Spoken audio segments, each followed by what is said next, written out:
രക്ഷയില്ല അടിപൊളി. English cinema Hindi cinema മാറിയിരിക്കും. അവിടെ രാജേട്ടൻ മലയാള സിനിമ ചെയ്തിരുന്നു. രാജേട്ടൻ ഒരു രക്ഷയില്ല. നമ്മുടെ ലാലേട്ടനാ. അയ്യോ, ലാലേട്ടൻ ചിന്തിക്കാൻ പറ്റില്ല. എന്റെ പൊന്നോ, ലാലേട്ടൻ ആ താടിയൊക്കെ ചെന്ന് സീനെന്ന് പറഞ്ഞത് തീയല്ല, തീപ്പൊരി. ലാലേട്ടൻ തീപ്പൊരി. ഫുൾ സസ്പെൻസ് ആണ്. ഒരു ഇംഗ്ലീഷ് മൂവി ആണെങ്ങനെയാണ് ആ ഒരു രീതിക്ക് പടം വേറെ റേഞ്ചിലേക്കാ പോണോ? ഹോളിവുഡ് ലെവലാണോ? ആ പിന്നെ വേറെ ലെവല്. അടിപൊളിയാണ്, രക്ഷയില്ല. റിവ്യൂ കൊടുത്താണ്. ലാലേട്ടൻ എൻട്രി എങ്ങനെ ഉണ്ടായിരുന്നു? ലാലേട്ടൻ 2-3 എൻട്രികൾ എല്ലാം വരെ തീയാണ്. തിയേറ്ററിൽ കുലുങ്ങി സൂപ്പറാണ്. ബിജിഎം മാസ. രാജേട്ടൻ ഡയറക്ഷൻ പൊളി, ഒന്നും പറയാനില്ല. രാജേട്ടൻ തകർത്തു, പൊളിച്ചടക്കി. അങ്ങനെ ജയിക്കാൻ പറ്റില്ല, കാരണം എല്ലാവരും ഒന്നിനൊന്നുപരി സൂപ്പറാണ്.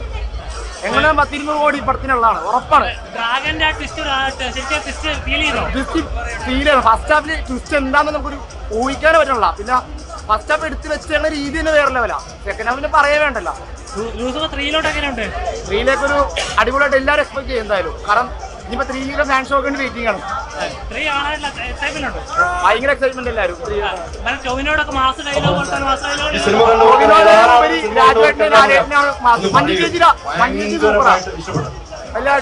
കൂടെയുള്ള ഒരു വ്യക്തി മലയാള സിനിമ അത്രമാത്രം ഇഷ്ടപ്പെടുന്ന ലക്ഷദ്വീപുകാർ ഇനി പെരുന്നാളിന് ശേഷം ഒഴുകിയെത്തുന്ന ഒരു സാഹചര്യം ഉണ്ടാവുമെന്ന കാര്യത്തിൽ യാതൊരു സംശയമില്ലാതെ മലയാള സിനിമയ്ക്ക് ഏറ്റവും അഭിമാനിക്കാവുന്ന ഏറ്റവും വലിയ മുഹൂർത്തമാണ് ഇപ്പോൾ നമ്മൾ കണ്ടുകൊണ്ടിരിക്കുന്നത്. തീർച്ചയായിട്ടും ഞാനിപ്പോൾ ലക്ഷദ്വീപിൽ നിന്ന് കപ്പലും ഫ്ലൈറ്റും ഒക്കെ കയറിയാണ് ഈ സിനിമ കാണാൻ വന്നത്. അപ്പൊ അതിന്റെ ഒരു സാറ്റിസ്ഫാക്ഷൻ സിനിമ കാണാൻ വേണ്ടിയാണ് വന്നത്. സിനിമ കാണാൻ മലയാള സിനിമയ്ക്ക് ശരിക്കും തിയേറ്ററിൽ എൻട്രോ തന്നെയാണ്. ലെവൽ എൻട്രോ ആണ്. മേക്കിംഗ് ഒക്കെ നമ്മൾ ഇന്നേ വരെ മലയാള സിനിമയിൽ കാണാത്ത മേക്കിംഗ്. മലയാളത്തിന്റെ ഒരു ചെറിയൊരു ഇന്റർനാഷണൽ മൂവി എന്ന് പറയാം. പൃഥ്വിരാജ് ചെറിയ മൂവി എന്നൊക്കെ പറയാം. ശ്രമിച്ചു കിട്ടിയില്ല. ഒരു ഓഡിയൻസ്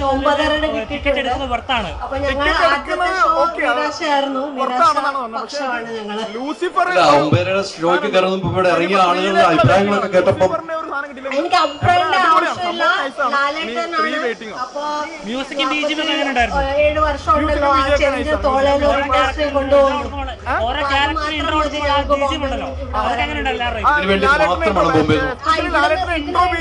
ബോംബെയിൽ സിനിമ കേരളത്തിൽ എന്താ പറയാ മഞ്ജു വാര്യർ വരെ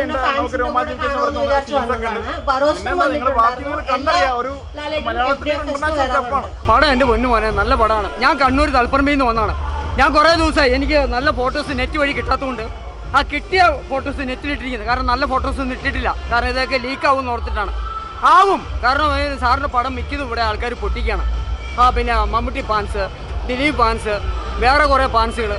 കാരണം ഇവിടെ സാറിൻ്റെ പടം ഇറങ്ങി വരുമ്പോൾ കുറേ ആൾക്കാർ ഇവിടെ നിന്നിട്ട് എനിക്ക് പറയാനുള്ളത്, ഞാൻ ഉള്ള കാര്യം ഉള്ളതുപോലെ പറയുന്ന വ്യക്തിയാണ്. അതായത് കലാകാരന്മാരെ ആയാലും സ്പോർട്സ്മാൻമാരെ ആയാലും ഇനി ഏതെങ്കിലും നല്ല മന്ത്രിമാരെ ആയാലും നമ്മൾ അവരെ അവഗണിക്കാൻ പാടില്ല. അവരെ ഇടിച്ച് താഴോട്ട് ഇരുത്താൻ പാടില്ല. മോഹൻലാൽ സാറിൻ്റെ പടം എല്ലാം നല്ല പടങ്ങളാണ്. കാരണം ഇവിടെ കുറേ ഫാൻസുകളുണ്ട്. അവരെ ഈ പടം ഇറങ്ങി വരുമ്പോൾ ഇവിടെ വന്നിട്ട് പറയും പോക്കാണ്, മാടയാണ്, കോടയാണ്, ചക്കയാണെന്ന് പറഞ്ഞിട്ട് ആ പടം അങ്ങ് പൊളിക്കുകയാണ്. അതാണ് കൂടുതൽ ഉണ്ടായിട്ട് ചരിത്രം. പക്ഷേ ഈ പടം എന്തായാലും മമ്മൂട്ടിക്ക് വേണ്ടിയിട്ട് സാറ് ശബരിമല പോയത് ഞാൻ കണ്ടു, ചാനൽ വഴി കണ്ടു. എന്തായാലും ഈ പടം പറയാൻ പറ്റത്തില്ല, ഈ പടം ബമ്പം വിജയമായിരിക്കും. ഇത് 228 കോടിയാണ് ഈ പടത്തിന് ഇറങ്ങി. ഞാൻ അറിഞ്ഞത്, എനിക്കറിയാൻ പാടില്ല അത് കൂടുതലുണ്ടോ താഴോട്ടാണെന്ന് എനിക്കറിയാൻ പാടില്ല. ഞാൻ ശരിക്കും അറിഞ്ഞത് അങ്ങനെയാണ്. എന്തായാലും ഇത് എത്ര കോടി നിങ്ങൾക്ക് പറയാൻ പറ്റില്ല. കാരണം ഇത് ലോകം അറിയും. ഇത് ഇന്ത്യയിലെ നമ്പർ 1 പടമാവും. അത്ര സൂപ്പർ പടമാണ്. ആ ഇൻ്റർവ്യൂവിന് ശേഷമാണ് നമുക്ക് എൻ്റെ മോനെ കണ്ടാൽ നിങ്ങളൊന്ന് കയറി നോക്കാം, അപ്പം മനസ്സിലാവും. കത്തുന്ന പടമാണ്, ഭയങ്കരമായിട്ട് കത്തുന്നു. എനിക്ക് വിവരിക്കാൻ അറിയാൻ പാടില്ല. ഞാനൊരു നാടൻ മനുഷ്യനാണ്. ഞാനൊരു മാരത്തോൺ ഓട്ടക്കാരൻ. 21 കിലോമീറ്റർ എനിക്ക് വയസ്സ്. മോഹൻലാൽ സാറിൻ്റെ പ്രായമാണ്, 64 വയസ്സായി. ഞാൻ മാരത്തോൺ 21 കിലോമീറ്റർ ഓടാൻ പോകുന്ന ഒരാളാണ്. അങ്ങനെ സിനിമയിലുണ്ട്. മോഹൻലാൽ സാറിന് കൂടി 4 പടം ചെയ്തു. മമ്മൂട്ടി സാറിന് കൊടുത്ത് വെന്നീസിൽ വേവരി, ചാർലി ചാപ്ലിയുടെ സ്റ്റൈലിൽ നമ്മൾ ആലപ്പുഴയിലായാലും ഷൂട്ട്. ഞാൻ പടത്തിന് പോകാറില്ല, കാരണം പടത്തിൽ പോകാൻ ചാൻസുകൾ കുറവാണ്. കാരണം എനിക്ക് തോന്നുന്നു വിദ്യാഭ്യാസം കുറവാണ്. പിന്നെ ഞാൻ നല്ല ഡെപ്പാങ്കുത്ത് ഡാൻസാണ്. എനിക്ക് സാറിന് എൻ്റെ ചങ്കാണ്. ലാൽ സാർ എൻ്റെ ചങ്കാണ്, പറയാതിരിക്കാൻ പറ്റത്തില്ല. നിങ്ങൾക്ക് വേണ്ടി ഇത്ര നേരം കളിച്ച എല്ലാവർക്കും വേണ്ടിയിട്ടാണ്. ലാൽ സാറിന്റെ ഈ പടത്തിന് വേണ്ടിയാണ് ഡാൻസ് ഒക്കെ എങ്ങനെ ഉണ്ടായിരുന്നു? ലാലേട്ടന്റെ ഇൻട്രോ ഒക്കെ എങ്ങനെ? എന്റെ മോനെ ഒന്ന് എങ്ങനെ പറയാ വർണ്ണിക്കുക എങ്ങനെ എനിക്ക് അറിയാൻ പാടില്ല. സൂപ്പറാണ് മോനെ. എന്താണ് ആ ക്ലാസ് ഒക്കെ വെച്ചിട്ട് തന്നെ ആ വരുന്ന വരവൊക്കെ കണ്ടു കഴിഞ്ഞാണല്ലോ. ഓ എന്തൊരു ഇത്ര ഒരു ചക്രവർത്തിയാണല്ലോ. എന്തൊരു അഭിനയമാണ്. എന്നിട്ട് ഇദ്ദേഹത്തിന് എല്ലാവരും കുറ്റം പറയുന്നത്. രോമാഞ്ചം കൊള്ളുന്ന കുറ്റം പറയുന്ന ആൾക്കാർ ആരാന്ന് ഞാൻ പറയുന്നില്ല. അതൊക്കെ നമുക്ക് ഇവിടെ പറയാൻ പാടില്ല. രോമാഞ്ചം കൊള്ളുന്ന ഡയലോഗുകളൊക്കെ ഉണ്ടോ മാസ്? അടിപൊളി ഡയലോഗ്. ആ സീനൊക്കെ കാണണം. എന്താ സീൻ? ഞാൻ സാറിന് 2 പെനിയും ഇറക്കും കുറച്ച് ദിവസം.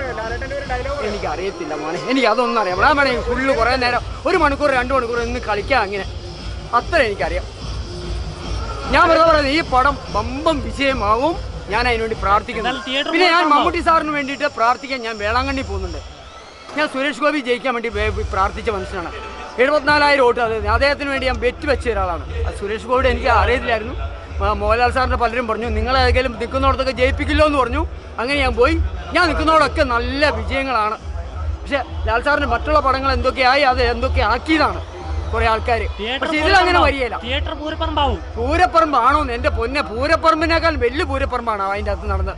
ശരിക്കും നമുക്ക് പടം കേൾക്കാൻ പറ്റുന്നില്ലായിരുന്നു. അത്ര പൂരപ്പറമ്പ് തന്നെ അടിപൊളി.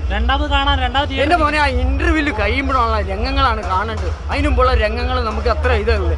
ഇന്റർവ്യൂവിൽ കഴിയണം.